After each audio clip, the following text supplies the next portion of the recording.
पॉडकास्टच्या या भागात आपल्या सर्वांचं सहर्ष स्वागत। आंतरराष्ट्रीय अपंग व्यक्तींचा दिवस म्हणजेच international day for persons with disabilities हे जे आहे हा जगभरात दरवर्षी 3 डिसेंबरला साजरा केला जातो। खरं तर अपंगांबद्दल माहिती होणं, अपंगांचे वेगवेगळे प्रकार आहेत किंवा काय काय त्यांच्या अडचणी आहेत, त्यांचे अडथळे काय त्यांना सामोरी जावं लागतं, त्याच्याच बरोबर समाजाची यासाठी काय जबाबदारी आहे, समाजाने कुटुंबांनी यासाठी त्यांना नीट जगता यावं यासाठी काय करायला हवं याविषयी जागतिक पातळीवर खरं तर म्हणजे सर्व समाजात जागरूकता निर्माण करण्यासाठी हा विशेष दिवस साजरा केला जातो। दरवर्षीची वेगवेगळी थीम असते, त्याप्रमाणे ह्या वर्षीची म्हणजे 2023ची जी थीम आहे ती म्हणते की जे सस्टेनेबल डेव्हलपमेंटल गोल जे आहेत ते अचीव करण्यासाठी आपण अपंग व्यक्तींना सामावून घेतलं पाहिजे, त्यांना सोबत घेऊन आपल्याला वैश्विक शाश्वत विकासाची जी ध्येय आहेत ती साध्य करायची आहेत असंही ह्या वर्षीची थीम सांगते। आज आपण एका धाडसी, धैर्यवान, कर्तृत्ववान व्यक्तिमत्वाची थोडक्यात ओळख करून घेणार आहोत। लोकसत्तेच्या चतुरंग पुरवणीमध्ये ते 14 मे 2022 रोजी तिने एक लेख प्रसिद्धही केला होता। तर ही माझी मैत्रीण सुजाता शिरहट्टी कुलकर्णी। आयुष्याकडे सकारात्मक दृष्टीने पाहत आलेल्या प्रत्येक कठीण प्रसंगाला अगदी भक्कमपणे सामोरे जाणं हा तिचा स्थायीभाव आहे आणि तो तिचा स्वभाव आहे। खूप सकारात्मक दृष्टीने येणाऱ्या समस्यांना ती सामोरी जाते आणि आजपर्यंतचं जीवन तिचं कठीण तर होतं पण तरीही त्याच्यातून मार्ग काढत तिने बऱ्याच गोष्टी अचीव पण केल्या आहेत। ती स्वतःचा आपल्या अनुभवाबद्दल किंवा तिच्या आयुष्याबद्दल बोलताना म्हणते की मी 2 वर्षाची असताना मला पोलिओ झाला। आमच्या चौकोनी कुटुंबात खूप सुख असताना माझ्या पदरात अपंगत्वाचं दान पडलं, पण मी ते स्वीकारलं। स्वतःच्या हिमतीवर MSW केलं, नोकरी मिळवली। दरम्यान मोठ्या बहिणीच्या लग्नाचे वारे वाहू लागले। 1-2 ठिकाणी स्पष्टपणे विचारलेही गेलं की सुजाताची जबाबदारी मोठीला उचलावी लागणार का, कारण तुम्हाला मुलगा नाहीये ना। खाडकन जमिनीवर आणणारा हा प्रश्न ऐकून आमच्या अण्णांनी मला जवळ बसवून म्हटलं, तू एवढी कणखर आणि सेल्फ मेड झाली पाहिजेस की उद्या आमच्या नंतर तुला एकटीला सगळ्याला तोंड देता आलं पाहिजे। आर्थिक तरतूद तर आपण करू पण स्वतः तू खूप खंबीर राहा। त्या रात्री खूप रडू आलं, म्हणजे मी आता कोणासाठी तरी ओझं आहे हा विचार काळीच कुरतडणारा होता। अण्णांनी माझ्यासाठी सुद्धा स्थळं बघायला सुरुवात केली। लग्नाच्या बाजारात तर खूप विचित्र अनुभव आले। शारीरिक अपंगत्व निदान दिसतं तरी पण स्वतःला सुशिक्षित समजणाऱ्या मनाने अपंग असलेल्या लोकांपुढे काय बोलणार। मला माहित होतं माझ्या आयुष्यात पांढऱ्या घोड्यावरून राजकुमार येणार नव्हता, पण माझ्या आयुष्यात तो जोडीदार आला तो खरं तर सर्वार्थाने राजा माणूस निघाला। दोन्ही पायांना पोलिओ झालेला माझ्यासारखंच कुबड्या आणि बूट सावरत मला भेटला। त्याच्याशी बोलताना एक आश्वासक साथ जाणवली। रवी कुलकर्णी, राहणार कल्याण, नोकरी ओरिएंटल इन्शुरन्समध्ये भिवंडीला। त्याला होकार देताना अण्णांनी आणि आईने भविष्याविषयी विचारलं। रवीच्या उमद्या उत्तराने मी त्याच्याविषयी ठाम झाले। रवीला मी म्हटलं, मी दादर सोडून कुठेही प्रवास केलेला नाहीये, मला नोकरी, सासू सासरे आणि अपडाऊन करायला झेपेल का। आपण दोघेही असे आहोत तर आपल्या संसाराची खिल्ली तर उडवली जाणार नाही ना। आपल्या आश्वासक स्वरात रवी म्हणाला, एकमेकांच्या साथीनं आपण सगळ्या परीक्षा पार करू बघशील असतो। लग्नाआधी दिलेली ही गोड आश्वासनं लग्नानंतर पाळली जातील का असा विचार करत संसारात पाऊल ठेवलं, पण खरंच मला जणू लॉटरीच लागली। लग्नानंतर कल्याण ते बांद्रे हा प्रवास मी माझ्यासाठी खरं तर कसरत होती, पण त्यानं घराची व्यवस्था संपूर्ण स्वतःवर घेतली आणि तशी निभावलीही। अगदी मी कामावरून आल्यावर मला गरमागरम ताट वाढण्यापासून तो करायचा। त्यानं कधीच हे तुझं काम, हे माझं काम असं केलं नाही। स्वतः एखाद्या चमचमीत पदार्थ न सांगता करायचा।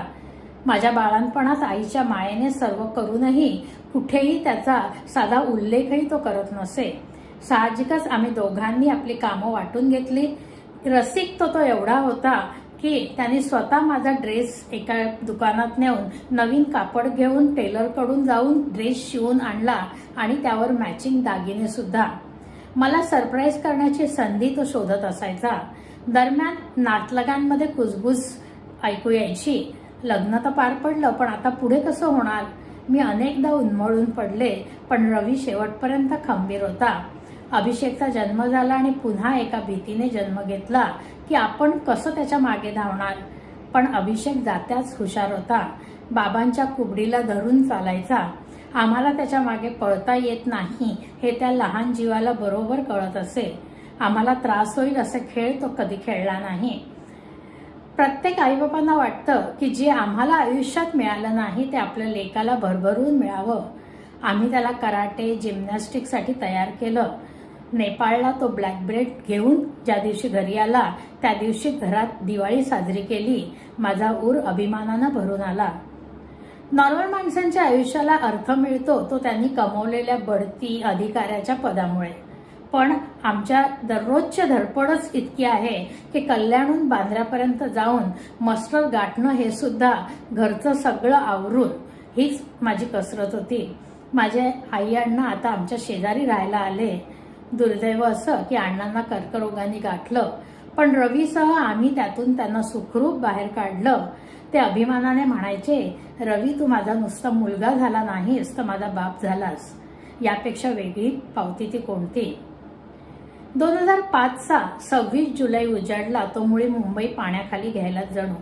मी कोर्टातून निघाले, अख्खं बांद्र पाण्यात होतं. माहीमला छातीपर्यंत पाणी, पण मैत्रीण सोबत होती. जेमतेम आईकडे दादरला पोहोचले. जीव पूर्ण कल्याणमध्ये अडकला होता. चिमुकला अभिषेक आणि रवी घरी पोहोचले असतील का या चिंतेत असताना रवीचा फोन आला. मी घरी असेन, तू काळजी करू नको असं म्हणाला. त्याच्या ऑफिसमधल्या एकूण एक माणसांना सोडून हा कर्तव्यदक्ष अखेर सकाळी 5 वाजता घरी परतला. तोपर्यंत अभिषेक एकटाच. त्यात वीज गेली. आम्ही तळमजल्यावर राहिला. हळूहळू पाणी घरात शिरलं. एका मेणबत्तीच्या प्रकाशात हाताच्या साह्यानं छोट्या अभिषेकला घेऊन हा गच्चीवर गेला. 2 रात्री गच्चीवर काढाव्या लागल्या. तोपर्यंत मीही घरी आले. घरात पाऊलभर चिखल झाला होता. तो सगळा उपसताना भयंकर त्रास झाला. लाईट नाही, पाणी थोडंसं. माझी जाम चिडचिड होई. परंतु अशा परिस्थितीत सुद्धा रवीचा तोल कधी ढळला नाही. फारच थोडी माणसं अशी असतात की जी आयुष्याकडे एवढ्या सकारात्मक दृष्टीने बघतात. आम्हाला 2 पाय नाहीत, परंतु संपूर्ण व्यक्तिमत्वाला जणू पायाचं बळ आहे असं जाणवून त्यानं मला सुद्धा तेवढंच कणखर राहायला शिकवलं. नाही हा शब्द त्याच्या शब्दकोशात नाहीच मुळे. त्याचा वारसा आता अभिषेकमध्ये संक्रमित झालेला बघून जन्मोजन्मी याच पतीसह सप्तपदी चालायला मिळावं अशी प्रार्थना मी करते. तर अशी ही माझी मैत्रीण सुजाता, धाडसी, कर्तृत्ववान आणि खरंच धैर्यवानही म्हणायला हवं.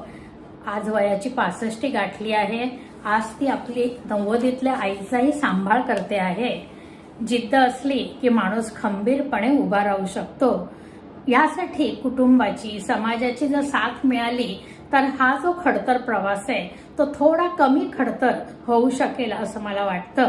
म्हणूनच आपण आपल्या कुटुंबातल्या म्हणा की आजूबाजूच्या परिसरात, समाजातल्या ज्या व्यक्तींना गरज असेल आणि जेवढी आपल्याला शक्य असेल तेवढी मदत करायला हवी. आणि ही आजची गरज आहे.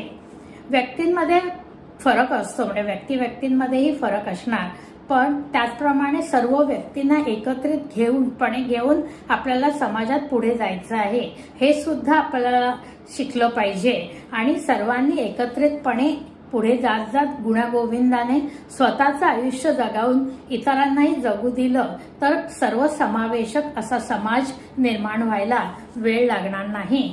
आणि हे आपण सर्वांनी खरंच जाणलं पाहिजे. ही जागरूकता निर्माण करण्यासाठीच अशा या दिवसांची गरज आहे. आणि म्हणूनच आपण हा अपंग व्यक्तींचा दिवस साजरा करतो आहे. तर मंडळी, आजची ही कथा, आई जीवन कहाणी कशी वाटली तुम्हाला? खरं म्हटलं तर खूप अडथळ्यांना सामोरी जात जात थोड्याशा समस्या तिने मांडल्या आहेत. त्यापेक्षा बऱ्याच समस्यांना तिनं तोंड द्यावं लागलं असणार हे तर नक्कीच आहे. पण आपण ह्यातून धडा घेऊन काहीतरी शिकूया. तुम्हाला आजचा भाग कसा वाटला जरूर कळवा. तुम्ही इतर कोणाला अशी मदत केली आहे का, किंवा या अशा मदतीसाठी कधी तुम्ही प्रयत्न केला आहे का? जरूर करा आणि इतरांनाही प्रोत्साहित करा. इतरांपर्यंत आपण हा मेसेज पोहोचवूया. त्यासाठी जर हा भाग आवडला असेल तर लाईक करा, इतरांना शेअर करा. आमचं चॅनल जर सबस्क्राईब केलं नसेल तर जरूर सबस्क्राईब करा ही विनंती. आज इथेच थांबूया. भेटूया पुढच्या भागात नवीन विषयासह. तोपर्यंत नमस्कार.